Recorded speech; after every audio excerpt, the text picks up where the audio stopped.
The Raft by Jim LaMarche. A note from the author. This story is like the cigar box I kept as a boy. It's full of bits and pieces of my boyhood summers. Like Nicky in The Raft, I spent those summers with my grandparents at a cottage in the North Woods. My grandma was a self-taught artist and a fine fryer of perch and bluegill. Also, like Nicky, I once found an old raft. It happened one day when my dad and I were running our dog, Brownie, in the rolling hills near town. We came to an abandoned camp where we found a small artesian pond with water coming up from the ground springs as cold and clear as glass. In the weeds along the shore, we found an old raft and a smooth pine pole. Much to my surprise, my dad let me take the raft out on the pond by myself. And again, like Nicky, I discovered the power of drawing and learned that when you draw something, you get closer to it and know it better. This story is a little about all of those things. A summer in the woods, a special grandparent, becoming a river rat, and becoming an artist. There's nobody to play with, I complained. She doesn't even have a TV. Dad grinned. Well, she's not your normal kind of grandma, I guess, she said. Calls herself a river rat, he chuckled. But I promise she'll find plenty for you to do. And you know I can't take you with me this summer, Nicky. There'll be no kids there, and I'll be spending all my time at the plant. I felt tears starting again, but I blinked hard and looked out the window. That afternoon, I stood in Grandma's yard and watched my dad drive away. Dust rose up behind our car as it disappeared into the pines. Well, we can't stand here all summer, said Grandma. Come on, Nicky, it's time for supper. Honey or maple syrup on your cornbread? Grandma asked. I don't like cornbread, I mumbled, poking my finger into the syrup pitcher when she wasn't looking. If you're going to do that, you'd better wash up first, she said. She had eyes in the back of her head. Bathroom's through there. I pushed the doorway curtain aside and walked into what would have been a living room in anyone else's house. Books were scattered everywhere, on the tables, on the chairs, even on the floor. 3 of the walls were cluttered with sketches and stuffed fish and charts of the river. Several fishing poles hung from the 4th with a tackle box, a snorkel, and a mask on the floor beneath them. It looked like a river rat's workroom, all right, except that in the middle of everything was a half-finished carving of a bear.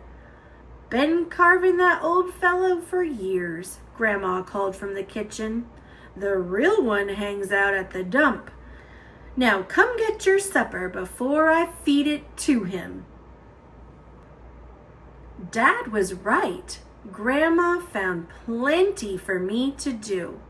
In the morning, I stacked firewood, then helped her clean out the rain gutters and change the spark plugs on her truck. The afternoon was almost over when she handed me a cane pole, a bobber, and some red worms.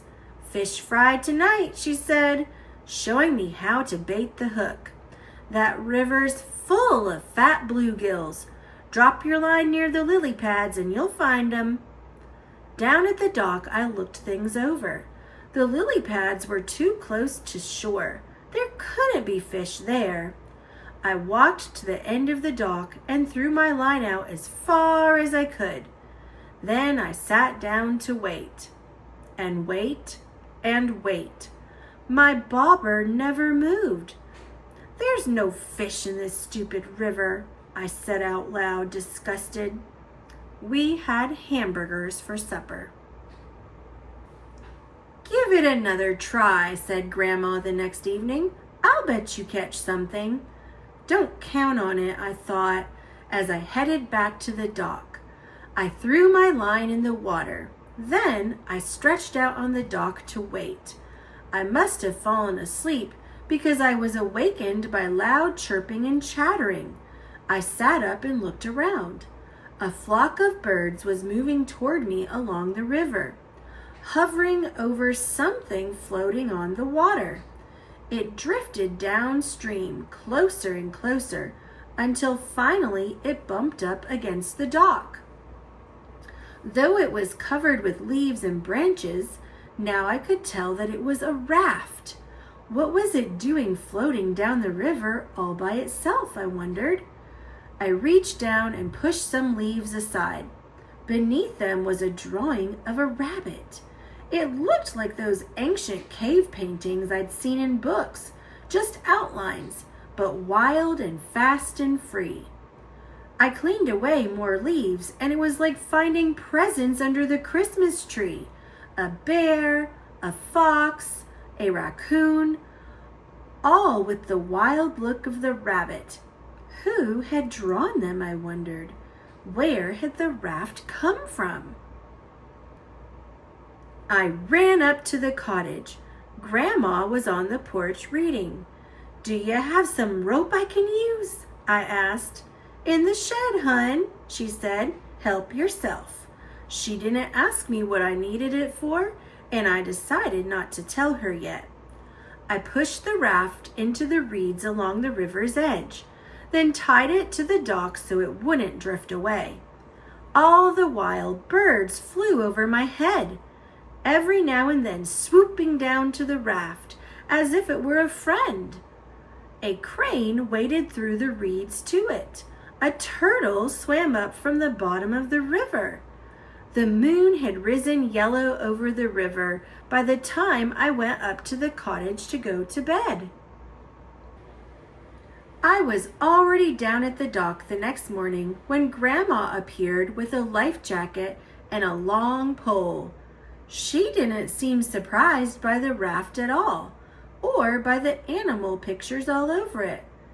"How did you know?" I started. "Let's go," Grandma interrupted, tossing me the life jacket and stepping onto the raft. She pushed the pole hard into the river bottom, and we moved smoothly into the current. "Your turn," she said after a few minutes. She showed me how to hold the pole and push, and I pulled us to the middle of the river. Even there, the water wasn't over my head. We pulled the raft up the river, then let it slowly drift back down. The birds kept us company the whole time, soaring, swooping, singing. Some even landed on the raft and rode with us for a while. Hitchhikers, Grandma called them. After that, I had little time for anything but the raft. I raced through whatever chores there were, then ran down to the dock, wondering what animals I'd see that day. It wasn't just birds that the raft attracted. One morning, 3 raccoons followed me along the shore. Another time, a turtle climbed on board and spent the morning sunning itself. And one afternoon, I saw a family of foxes slip through the trees along the river. When the weather turned too hot and sticky to sleep indoors, Grandma helped me put up a small tent on the raft. I lay on top of the cool sheets and read comic books by flashlight until I fell asleep. One night, a noise woke me up. There in the moonlight stood a huge buck. He looked right at me, then lowered his head to drink, as if I wasn't there at all. I found Grandma the next morning working on her bear carving. "Do you have some extra paper I could draw on?" I asked her. She brought out a big sketch pad and a pouch filled with thick pencils and crayons. "I've been saving these just for you," she said. "Better take these too." She held out the snorkel and mask. "Never know when they might come in handy on a raft." The sun was hot that afternoon, so I pulled into the shade of a willow, then waited to see what animals the raft would bring. It wasn't long before a great blue heron whooshed down with a crayfish in its bill. I grabbed a pencil and began to sketch. I felt invisible as the bird calmly ate its lunch right in front of me. Then it preened its feathers, looked back up the river, and flew off. That night, I showed my drawing to Grandma. "Not bad," she said. "Not bad at all." And she tacked it on the wall on top of one of her own sketches.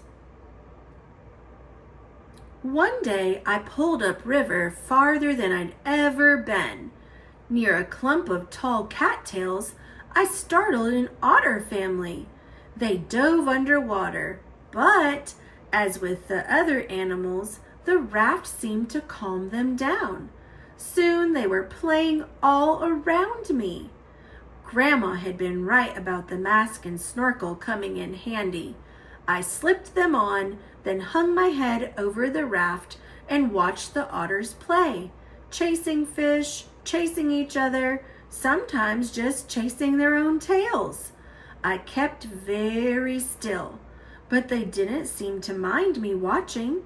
They played keep away with a small stone, then tug of war with a piece of rope. It was like they were showing off for me. They even let me feed them right out of my hand. Some mornings, Grandma would make a bag full of sandwiches and a thermos of icy lemonade. Then we'd put on our bathing suits, grab some towels, a lawn chair, and an inner tube, and pull upriver to her favorite swimming spot. "I've come swimming here since I was a girl," she told me, as we tied the raft to an old dock. "The Marshalls used to live here, all 10 of them. What a herd of wild animals we were." While Grandma watched from the inner tube, I practiced my flying cannonballs. Then we'd eat our lunch, and she'd tell me stories about growing up on the river. My favorite was of the time she'd found a small black pearl inside a river clam. "I still have it," she said. Somehow, on the river, it seemed like summer would never end. But of course, it did. On my last day, I got up extra early and crept down to the dock. The air was cool and a low, pearly fog hung over the river. I untied the raft and quietly drifted downstream. Ahead of me, through the fog, I saw 2 deer moving across the river, a doe and her fawn. When they reached the shore, the doe leaped easily up the steep bank, then turned to wait for her baby. But the fawn was in trouble. It kept slipping down the muddy bank. The doe returned to the water to help, but the more the fawn struggled, the deeper it got stuck in the mud. I pushed off the river bottom and drove the raft hard onto the muddy bank, startling the doe. Then I dropped into the water. I was ankle deep in mud.